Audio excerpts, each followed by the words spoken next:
Halo semuanya, Assalamualaikum warahmatullahi wabarakatuh. Gimana kabarnya? Kita udah lama banget gak ketemu ya.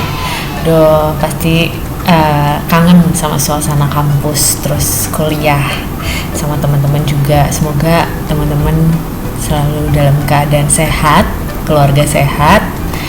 Terus jangan patah semangat dalam kondisi seperti ini dan selalu tetap semangat buat belajar. Nah, sekarang saya mau jelasin tentang materi auditing, yaitu kertas kerja pemeriksaan. Nah, enak kan nih saya kirim video sambil ngomong kayak gini, jadi teman-teman bisa, kalau misalnya ada nggak jelas bisa diulangi lagi, atau nontonnya sambil tiduran, atau jangan-jangan baru mulai saya ngomong udah ngantuk, udah tidur, udah nggak apa-apa, yang penting kan bisa diulang lagi. Oke, kita mulai ini. Nah, pengertiannya kertas kerja itu apa? Kertas kerja itu merupakan hal yang paling penting dalam audit. Nah, ini tuh harus dikumpulkan, harus dibikin sama auditornya itu sendiri. Dalam di tim auditnya itu harus bikin kertas kerja. Isinya kertas kerja itu macam-macam, ada dari mulai perikatan audit, terus bukti-bukti apa saja yang sudah didapat, kemudian auditnya yang dikerjakan apa aja, sampai akhirnya nanti menjurus untuk pembuatan opini audit itu sendiri. Nah, saya mau jelasin yang intisari, maksudnya topik-topik penting aja gitu. Nah, ini kan saya udah ngasih materi juga, nanti teman-teman juga bisa dibaca, juga ada modul sama dari sumber lainnya. Nah, tujuan kertas kerja pemeriksaan itu apa? Itu mendukung opini audit mengenai kewajaran laporan keuangan. Seperti tadi saya udah bilang, kertas kerja itu isinya macam-macam, dari mulai perikatan, kemudian lama mengaudit, kemudian auditnya mau di bagian apa aja, itu nanti bukti-buktinya itu akan mendukung opini yang akan keluar pada akhir penugasan gitu loh. Misalnya hasilnya itu tidak wajar, wah kenapa kok bisa tidak wajar, mana buktinya? Nah, kita ngeliat di kertas kerja itu apa aja yang mendukung opini tidak wajar itu. Kemudian sebagai bukti, auditor itu sudah melaksanakan pemeriksaan. Nah, buktinya mana kamu udah ngerjain tugas audit itu? Nah, buktinya saya udah ngerjain kertas kerja nih, kertas kerjanya komplit gitu. Nah, isinya kertas kerja apa aja lebih lanjut kita akan bahas di sini. Kemudian ada juga referensi dari beberapa pihak. Nah, di sini ada pihak pajak, pihak bank, sama pihak klien. Nah, kertas kerja itu untuk mengumpulkan suatu bukti kan kita butuh sumber-sumber lain. Dari sini misalnya ada pihak pajak, perusahaannya bayar pajak, kemudian ada dari pihak bank, misal perusahaan itu meminta dana dari bank, kemudian sama dari kliennya itu sendiri. Kita harus cari misalnya sejarahnya klien itu, jenis laporan keuangannya selama periode pengauditan itu seperti apa gitu. Kemudian ini sebagai salah satu dasar penilaian asisten atau seluruh tim audit. Nah, ini juga penting. Jadi kalau misalnya ngaudit itu kan kita nggak cuma sendiri, tapi banyak tuh, dari junior sampai senior auditor. Nah, itu kita juga sebagai penilai personalnya itu sendiri. Jadi misalnya si A nih, dia junior auditor, terus B itu senior auditor. Jadi A dia ngerjainnya apa aja, terus dievaluasi. Terus senior auditor ini dia ngapain aja, nanti dievaluasi juga gitu. Nah, ini juga bisa untuk pegangan audit tahun berikutnya.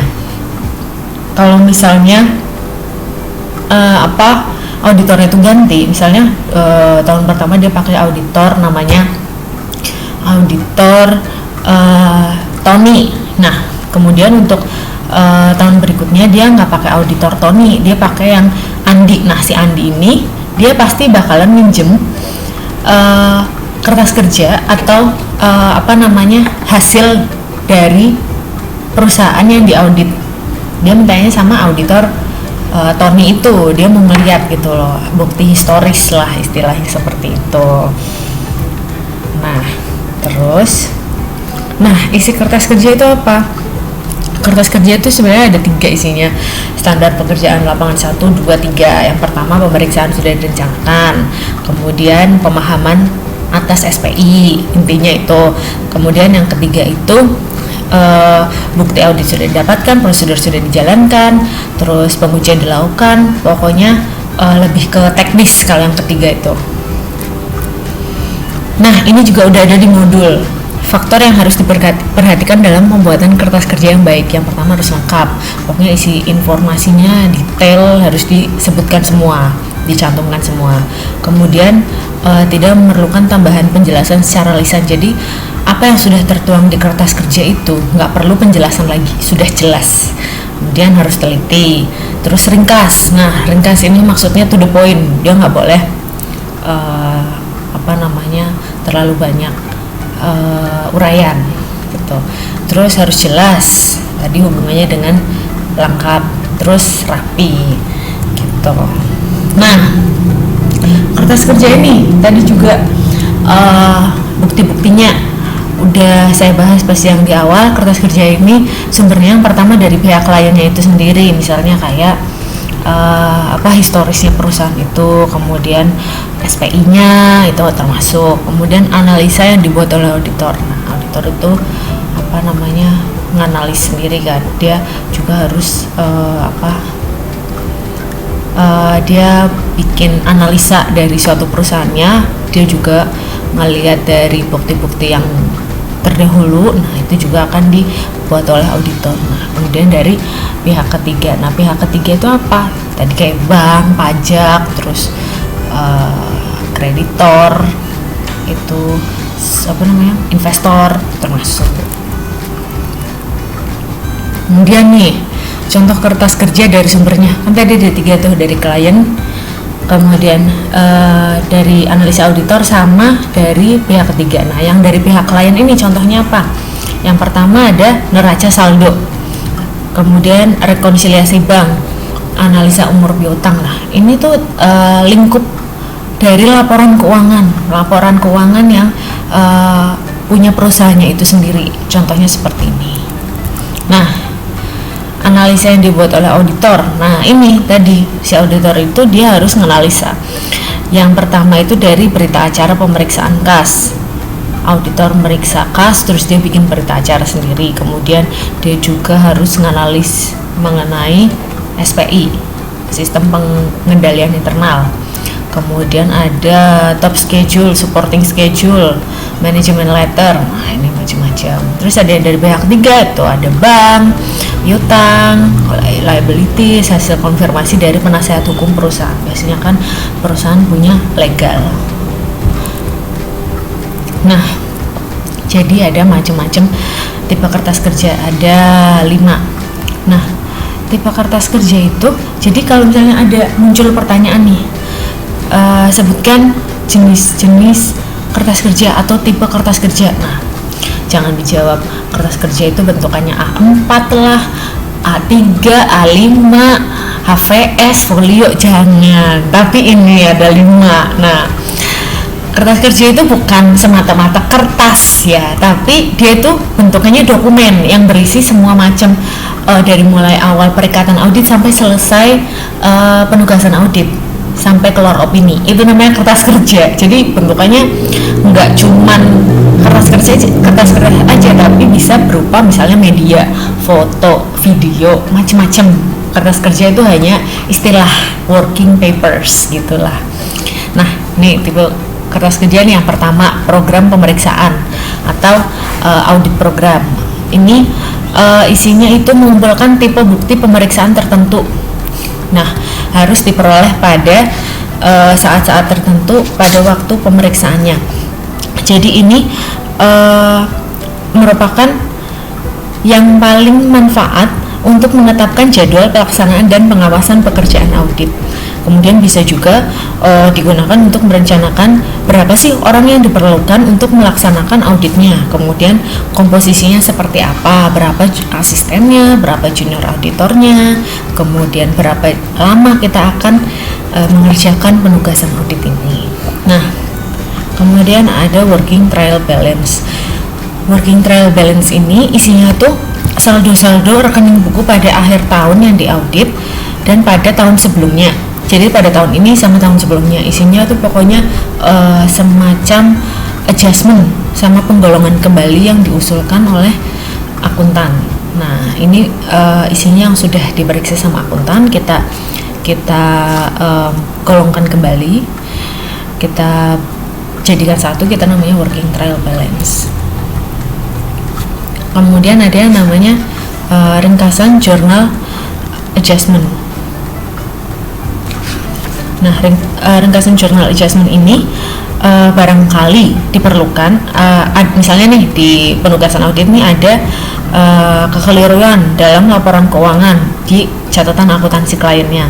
Nah, untuk betulin kesalahannya tersebut, auditor ini membuat draft journal adjustment yang nantinya akan dibicarakan dengan si kliennya itu. Jadi dia bikin ringkasan itu untuk ngebenerin yang sudah jadi laporan keuangan yang jadi gitu. Nah, kemudian ada top schedule sama supporting schedule. Nah, top schedule ini atau daftar utama ini kertas kerja digunakan untuk meringkas informasi yang dicatat dalam daftar pendukung untuk rekening yang berhubungan. Jadi ini tuh pegangan gitu loh, kayak daftar utama. Nah, yang mendukung daftar utama ini yaitu supporting schedule, mencantumkan pekerjaan yang telah dilakukan oleh akuntan, tujuannya untuk menguatkan informasi keuangan dan operasional yang dikumpulkannya gitu. Jadi untuk menguatkan bukti-buktinya gitu loh, pakai daftar pendukung. Oke. Nah, ini jenis-jenis kertas kerja pemeriksaan. Contohnya itu berkas tahun berjalan. Kalau tadi kita belajar tentang tipe kertas kerja, sekarang ada jenis kertas kerja. Nah, misalnya berkas tahun berjalan. Berkas tahun berjalan ya isinya neraca saldo, kas opnam, rekonsiliasi, rincian biaya dan sebagainya. Pokoknya pada tahun pemeriksaan itu. Nah, kemudian ada permanent file. Permanent file itu dilihat dari artinya itu berkas yang permanen, pokoknya yang tentu ada, yang tetap. Nah, contohnya apa? Seperti notulen rapat, akte pendirian, buku pedoman akuntansi, standar akuntansi, kemudian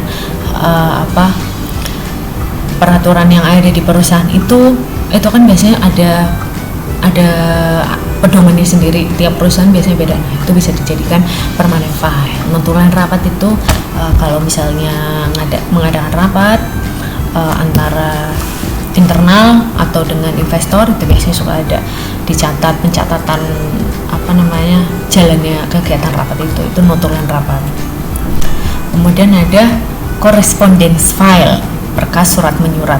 Contohnya surat menyurat kayak kita nyuratin bank, terus kita nyuratin investor, terus ada juga kita melakukan pemberitahuan mengenai perusahaan ke masyarakat, itu termasuk correspondence file.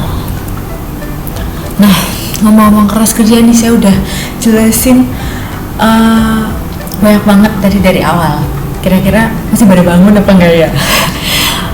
Ya ini saya mau lanjutin lagi nih. Jadi kalau kertas kerja, jadi kan kertas kerja yang bikin auditor, punya auditor, sebenarnya itu adalah haknya auditor. Makanya auditor itu dia harus benar-benar nyimpen kertas kerjanya dengan baik, tidak boleh ada kebocoran data-data di kertas kerja itu. Kertas kerja kan isinya tadi, misalnya saya ngaudit perusahaan A, ternyata perusahaan A ini ada beberapa orang yang gak jujur dan suka memanipulasi data atau laporan keuangannya dimanipulasi. Nah, saya tulis tuh di kertas kerja. Nah, kertas kerja itu saya harus simpan baik-baik, nggak boleh sampai ada orang lain tahu, apalagi masyarakat gitu. Soalnya itu termasuk rahasia perusahaan juga. Nah, kemudian kertas kerja itu juga bisa digunakan sumber referensi bagi kliennya. Nah, si kliennya itu juga bisa lihat dari kertas kerja itu hasilnya seperti apa, hasil saya ngaudit misalnya. wah ternyata ada beberapa bagian yang nggak jujur, banyak yang manipulasi datanya. Wah itu itu pembelajaran lah bagi perusahaan itu.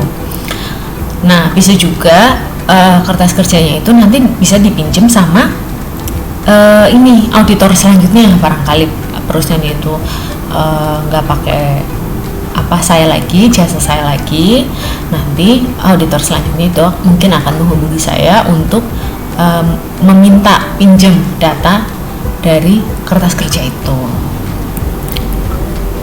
Nah ini hal-hal yang harus diperhatikan dalam pembuatan kertas kerja. Selain tadi lengkap, rapi, teliti, ringkas, itu pokoknya ini sama pembuatan kertas kerja harus mempunyai maksud dan tujuan. Hindari pekerjaan salin menyalin tidak diperlukan. Bukti keterangan lisan diperoleh melalui inquiry. Jawaban meninggalkan pertanyaan tanpa jawaban yang jelas. Jangan meninggalkan pertanyaan tanpa jawaban yang jelas. Kemudian ditulis segala masalah yang relevan yang ditemukan saat pelaksanaan audit. Pokoknya harus detail dan semuanya harus ada di kertas kerja gitu. Nah ini susunan kertas kerja kayaknya di modul juga udah ada, dari mulai draft laporan audit, kemudian laporan keuangan auditan, sampai schedule pendukung tadi.